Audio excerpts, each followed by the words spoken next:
Halo semuanya, perkenalkan nama saya Rina Tarihoran, mahasiswa Universitas Nusa Cendana Kupang, Fakultas Ilmu Sosial dan Ilmu Politik, jurusan Sosiologi semester 6, kelas C dengan NIM 1803030107. Pada video kali ini saya akan mereview buku yang berjudul Wawasan Perilaku untuk Integritas Publik. Apa itu integritas? Integritas itu sangat dipengaruhi oleh masyarakat, teman sebaya, tetangga, dan kolega. Mengintegrasikan dinamika dan perangkap dari dua aspek inti dapat membantu pembuat kebijakan merancang secara modern dan efektif dalam kebijakan integritas. Pengertian dari integritas adalah perilaku yang mendorong kepentingan publik atas perilaku yang mementingkan diri sendiri sebagai praktik yang korupsi dan tidak etis terhadap publik.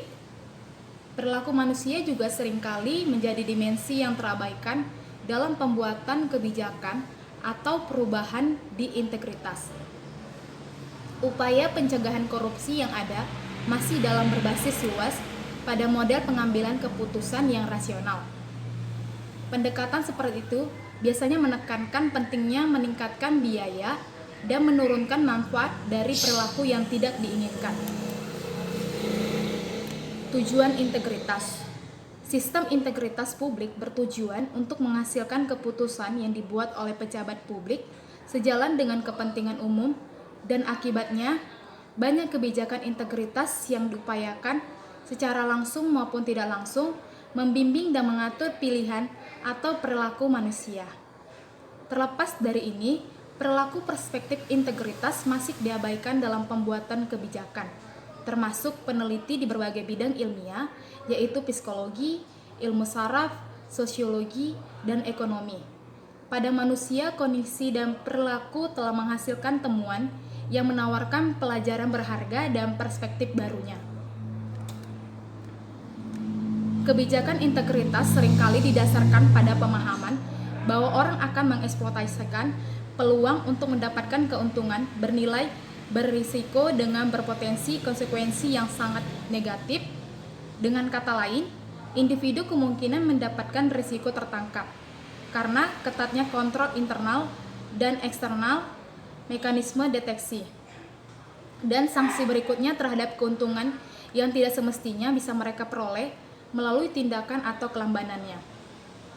Implikasi kebijakan dari pandangan seperti itu melibatkan pemantauan tingkat tinggi dalam pelaksanaannya. Dalam kehidupan sehari-hari, moralitas seringkali dipersepsikan sebagai karakter sifat. Ketika dihadapkan pada pilihan terkait integritas, diasumsikan bahwa seseorang akan melakukan konsultasi dengan nilai-nilai pribadinya dan bertindak sesuai dengan nilai-nilai itu. Memang korupsi adalah suatu perilaku yang sering diartikan sebagai perpanjangan dari karakter buruk dari mereka yang sedang terlibat. Dalam sistem integritas yang berfungsi dengan baik, individu menggunakan kekuasaan diskresioner dengan bijaksana, menilai secara adil, memimpin dengan memberi contoh, dan berbicara mengenai pelanggaran yang sesuai kenyataan, dan tentu saja ini lebih menantang. Pada dasarnya, kebijakan integritas dapat berdampak pada dinamika internal, pengambilan pilihan moral, dan mendorong individu untuk mengikuti pedoman moral mereka dengan bekerja untuk mempengaruhi titik acuan moral seseorang dalam dua cara. Yang pertama, meningkatkan titik acuan moral, yaitu menyebabkan orang untuk membandingkan tindakan mereka sendiri dengan standar internal yang lebih tinggi. Jelas, mendefinisikannya ekspektasi etis, menekankan relevansi integritas dan kepercayaan yang diberikan kepada pejabat publik guna dapat membantu menyesuaikan poin referensi moral masyarakat ke atas.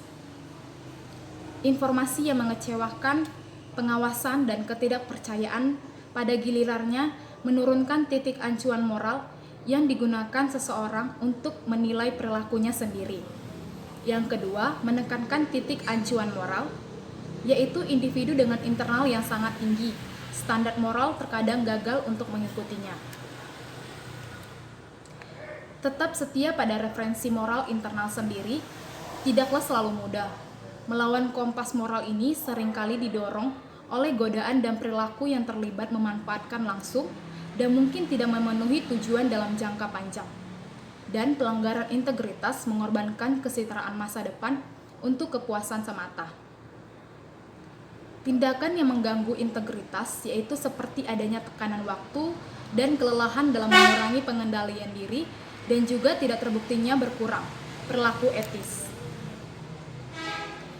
Transaksi korup seringkali melibatkan perantaraan, kuasalitas, rahasia, dan bahkan tidak terlihat ganti rugi.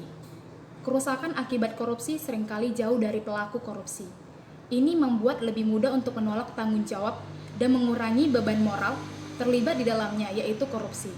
Selain itu, rasa bersalah menjadi lebih kecil saat tanggung jawab keputusan tidak bermolar ditanggung oleh beberapa aktor.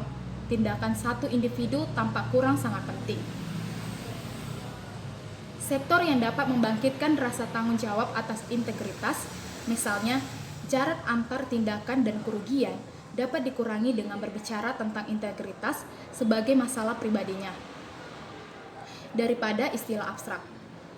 Tugas tanggung jawab yang paling jelas dalam kasus banyak orang adalah kebijakan integritas akan meminta satu aktor bertanggung jawab atas pilihan yang telah dibuat. Keputusan manusia seringkali didorong oleh motif sosial seperti loyalitas, membangun kepercayaan, membalas budi, atau membantu seseorang dari situasi yang rumit. Orang mengambil keputusan untuk kepentingan terbaik mereka, tetapi mereka juga tidak peduli pada orang lain yang berpikir atau sedang melakukannya. Motif sosial bisa mendukung integritas, tetapi bisa juga berfungsi sebagai alasan dalam keputusan korupsi. Memahami manusia sebagai keputusan sosial dalam pembuatan keputusan sangat terpengaruh oleh preferensi mereka sendiri, serta orang lain yang dapat menyediakan wawasan tentang mengapa dan bagaimana kebijakan integritas bekerja atau gagal. Penentu sosial dari perilaku etis dapat dipahami secara luas dengan satu konsep timbal balik. Timbal balik adalah perilaku sosial yang dapat diamati pada derajat yang berbeda di setiap budaya di dunia dan merupakan hal mendasar bagi spesies manusia. Seseorang yang menerima kebaikan akan membalas budi. Jika diperlakukan tidak adil, orang akan membalas dendam. Ini sesederhana penalaran terletak pada inti logika manusia dan merupakan fondasi pasar pertukaran kepercayaan dan keadilan. Kegigihan timbal balik manusia, kemungkinan mereka untuk percaya bahwa mereka akan mendapatkan layanan yang mereka bayarkan dengan suap, ada hal seperti kehormatan di antara pencuri. Intinya, timbal balik bisa menjadi motivasi atau alasan untuk melakukan korupsi, yang menyajikan 3 situasi di mana norma timbal balik mungkin membuat korupsi tanpa berkurang asusila. Misalnya, melibatkan beberapa aktor dalam suatu keputusan dapat menyebabkan difusi tanggung jawab.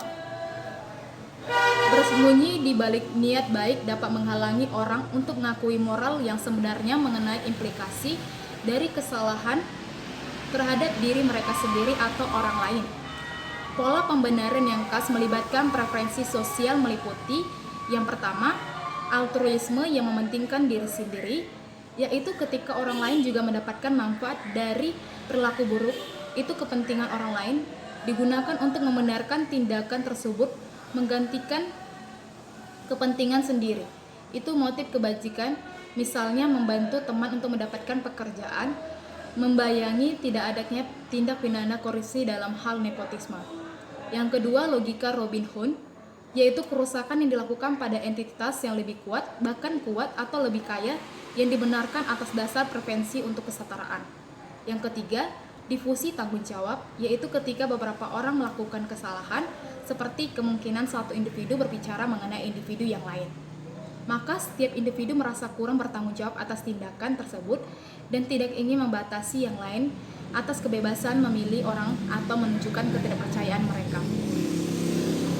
Faktor kunci dalam menciptakan dan memperkuat norma perilaku adalah identitas sosial yang didefinisikan sebagai peran yang diberikan individu dalam kelompok dan kelompok dalam masyarakat. Hasil utama dari penelitian semacam itu bagi pembuat kebijakan integritas adalah perlunya memperkuat dan memperbarui upaya mereka untuk membangun integritas sebagai masyarakat yang bernorma, mengintegrasikan integritas ke dalam identitas profesional dan kebijakan membentuk norma dan identitas dalam banyak hal. Demikianlah video saya untuk minggu ini. Semoga video kali ini bermanfaat untuk kita semua. Terima kasih.